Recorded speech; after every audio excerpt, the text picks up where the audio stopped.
ओरोनोको या the royal slave एफ्रा बेहन की एक उपन्यास है जिसे 1688 में पब्लिश किया गया था। यह अंग्रेजी साहित्य में उपन्यास शैली के शुरुआती उदाहरणों में से एक है और एक अफ्रीकी राजकुमार के सहानुभूतिपूर्ण चित्रण के लिए उल्लेखनीय है जिसे गुलाम बनाया गया है।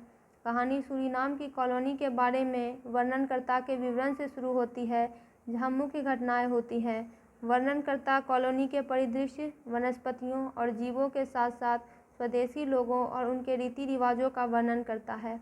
इसके बाद कथानक कोरमंटियन यानी आधुनिक घाना में बदल जाता है, जहां ओरोनोको एक युवा राजकुमार एक जनरल की बेटी इमोइंडा से प्यार करने लगता है। ओरोनोको और इमोइंडा गुप्त रूप से शादी कर लेते हैं, लेकिन उनकी खुशी ज़्यादा देर तक नहीं टिक पाती क्योंकि राजा ओरोनोको के दादा भी इमोइंडा को चाहते हैं। राजा जबरन इमोइंडा को अपने हरम में ले जाता है, लेकिन वह ओरोनोको के प्रति वफादार रहती है।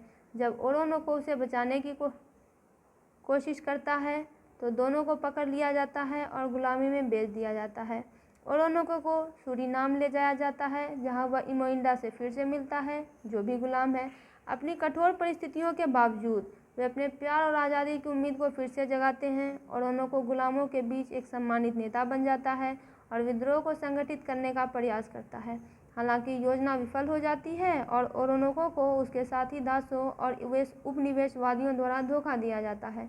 दुखद निष्कर्ष में ओरोनोको को पकड़ लिया जाता है और अन्य दासों के लिए चेतावनी के रूप में क्रूरतापूर्वक मार दिया जाता है। इमोइंडा ओरोनोको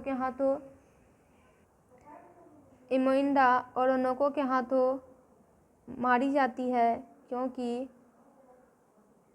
वह अपनी मृत्यु के बाद उसकी पीड़ा के बारे में सोच भी नहीं सकता। उपन्यास उपनिवेशवाद, नस्ल और मानव स्वभाव की जटिलताओं के विषयों को संबोधित करता है। यह गुलामी की क्रूरता और मानवीय भावना के लचीलेपन को भी उजागर करता है। बेहन के काम को अपने समय के लिए अभूतपूर्व माना जाता है, जो यूरोपीय औपनिवेशिक प्रथाओं की आलोचना और गरिमा और कुलीनता के साथ एक अफ्रीकी नायक का चित्रण प्रस्तुत करती है।